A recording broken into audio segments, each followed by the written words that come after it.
Hola, ¿qué tal? Hoy estoy aquí con un nuevo vídeo en mi canal y además vengo con uno que bastante esperado. ¿Por cuánta gente? Bueno, yo he visto como la friolera de 2 o 3 comentarios hablando del tema. Voy a seguir con mi repaso de la historia de España en Eurovisión. Al final de este vídeo te voy a dejar el resto de décadas que ya he hecho desde los años 60. Y hoy vamos con una década muy especial, la de los años 90. Para toda mi gente eurofan, que yo no os quiero dejar sin vuestra ración de Eurovisión una vez al mes. Además, me alegra mucho de haber llegado a esta década porque es la primera en la que yo estaba viva. Así que a partir de ahora es perfecto porque ya puedo perder la absoluta objetividad y basarme absolutamente todo el rato en mi memoria, como una persona adulta de verdad. Que a lo mejor yo nací en 1993 y a lo mejor los 3 primeros años de vida como que no retienes mucho. Eso serás tú, porque yo salí de mi madre con una bandera de potes y el televoto pensado. Así que nada, empecemos.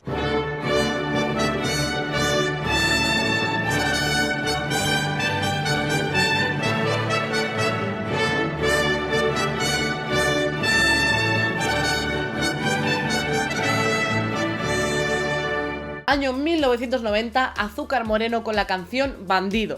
Tus ojos bandidos robaron con cuentos la sangre y la vida de mi corazón. Empezamos fuerte la década de los 90 porque ahí tuvo lugar uno de los momentos más memorables de nuestro paso por el festival, el Cantus Interruptus de las hermanas Salazar, que yo creo que debería estudiarse en los colegios, aunque sea en clase de lengua y literatura, porque la escena es un poema, que lo habré visto 1000 veces y vosotras y vosotros otras tantas, pero vamos a hacerlo juntos. Por si alguno no sabe todavía lo que pasó, aquí va el resumen del Rincón del Vago. La música entró tarde, ellas salieron a contrapié y mientras estaban empezando el meneíto este inicial, se plantaron y dijeron: no, mira, Europa, te cuento, por nuestro coño moreno arrancamos de cero, punto y ya está, dile tú que no. Que oye, ni tan mal, porque además les había tocado el marrón de salir las primeras, y entre los fallos técnicos y que no las conocían de nada, pues la verdad que se llevaron el 5.º puesto y pasaron a la historia en la lista que hizo la BBC de los momentos más memorables del festival, así que técnicamente hemos ganado. Así que ole ellas, pero sobre todo ole el señor de la guitarra, muy fan. Sie gleich am Anfang diese Live-Veranstaltung. Y más allá de que lo hicieron fetén y de que ellas salieron preciosas y divinas, con más oros que Usain Bolt, os lanzo un par de curiosidades. Bandido tiene una de las introducciones instrumentales más largas de la historia del festival.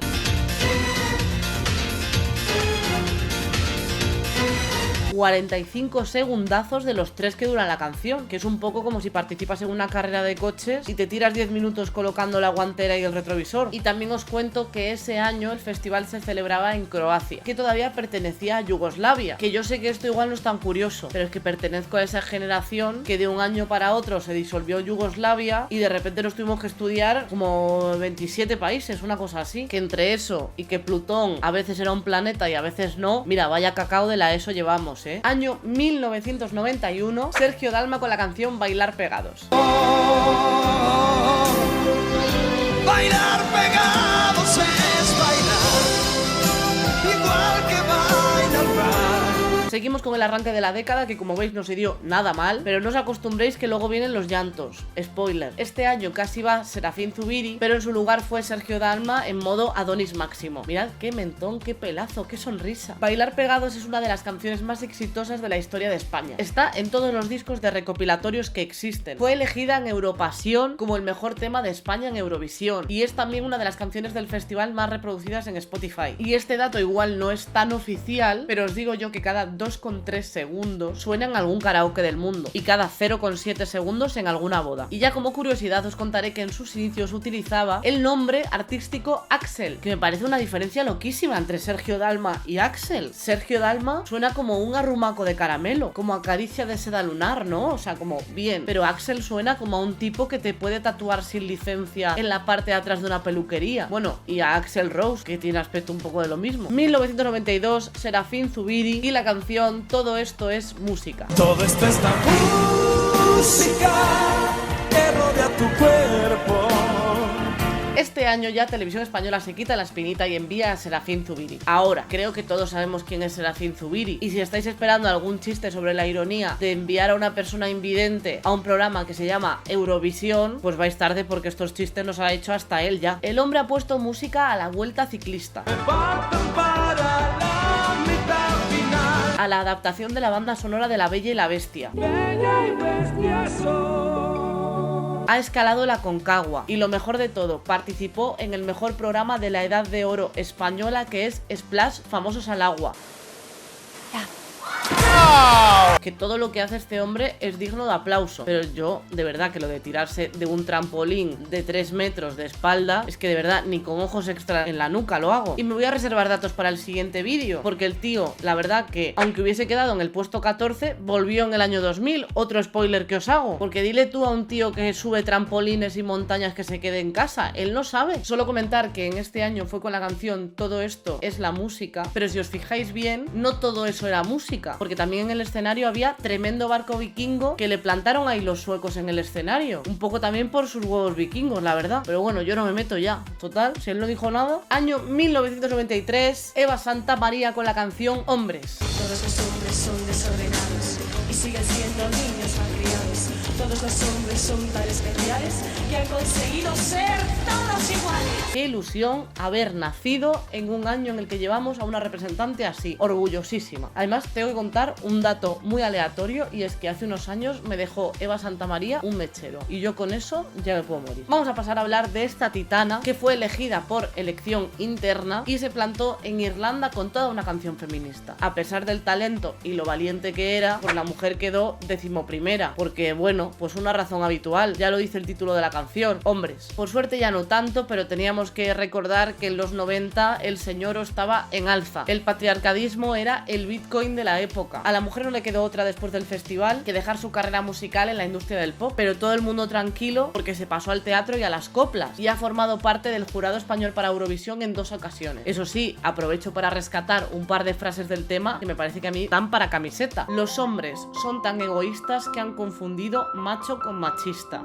Joya. Y esta me encanta porque vale para hoy mismo. Todos los hombres son tan especiales que han conseguido ser todos iguales. Increíble. O sea, da para reflexionar. Buah, mis 10. Que también te digo que hay veces que entre Crypto Bros y Aliades no da para rellenar un quién es quién de estos. Un besito a mi gente, que os quiero muchísimo. Como voy a detestar yo a un hombre que yo tengo padre y hermano y abuelo. Hombre, por favor, por favor. Año 1994, Alejandro Abad con la canción Ella no es ella.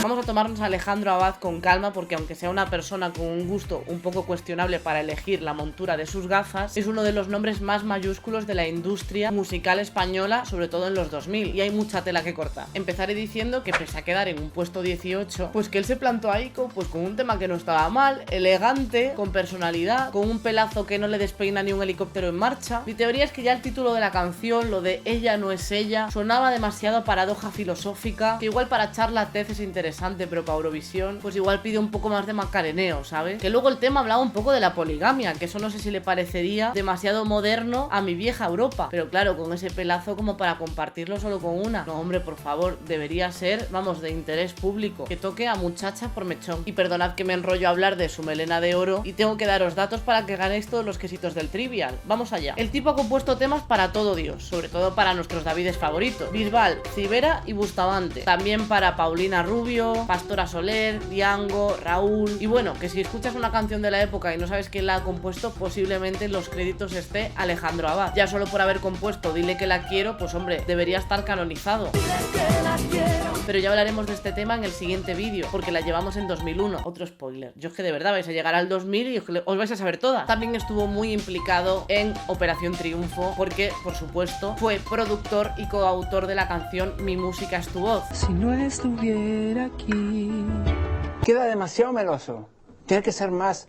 Si no te conociera. Que bueno, ya sabéis toda esta historia, ¿no? Que luego tuvo como beef con Naim, porque decía Naim que había cambiado cosas y se llevó un porcentaje súper amplio. Claro, es que él dijo que era productor, no una persona honesta. Es que claro, nos confundimos con los namings y no puede ser tampoco. Bueno, y hasta aquí mi resumen de datos de Alejandro Abad. 1995, Anabel Conde con la canción Vuelve conmigo. Vuelve conmigo, ven, ven, que necesito tu amor, ven. Y salimos un ratito del bajón para hablar de una de las mejores clasificaciones de nuestra historia, y el mejor puesto desde el año 79. Anabel Conde con Vuelve conmigo. Que os voy a decir una cosa, si este ser de luz y voz angelical con la plata al cuello te dice vuelve conmigo, vuelves con ella de una, sin pensar. Es que ya estás tardando, si es que no deberías haberte ido. ¿A dónde ibas, tonto? Mira, pide perdón y que no se vuelva a repetir, que no te lo tenga que cantar 2 veces. Hombre, por favor. La chica tenía 19 años y después del éxito su discográfica quebró, que ya es mala suerte. Pero oye, sus vecinos le dedicaron una plaza en Fuengirola, que eso es una cosa que poca gente consigue. Que yo sepa y tenga datos, porque es lo que sé, María Isabel y ya está.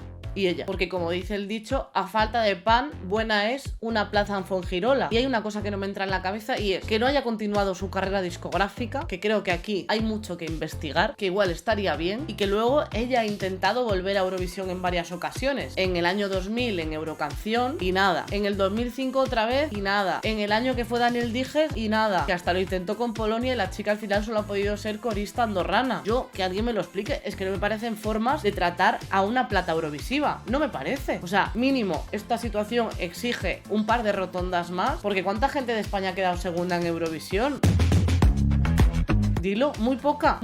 Así que pido justicia para Anabel Conde, de las mejores representantes que hemos tenido en este país en Eurovisión. Y en otros también. Ahora, como veis, yo ya ningún tipo de dato. Yo todo mi opinión. Luego tenéis la vuestra. Pero yo, la mía la cuento aquí, que yo tengo que adoctrinar. Año 1996, Antonio Carbonell con la canción Ay, qué deseo. Ay, qué deseo. Provoca tu piel de caramel miel.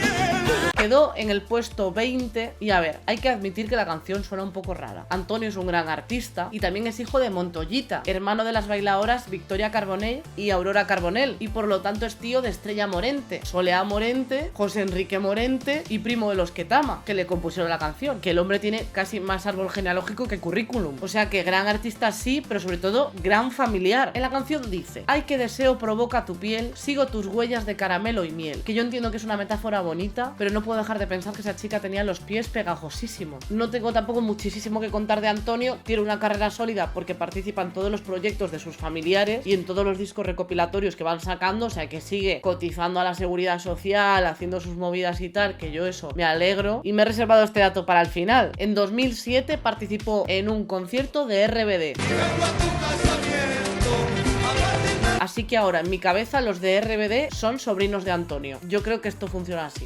¿A que no sabíais ese dato? Pues mira. 1997, Marcos Yunas y la canción Sin Rencor. Por eso te pido que no haya rencor si nos vemos de nuevo, amor. Fueron tantos los días felices.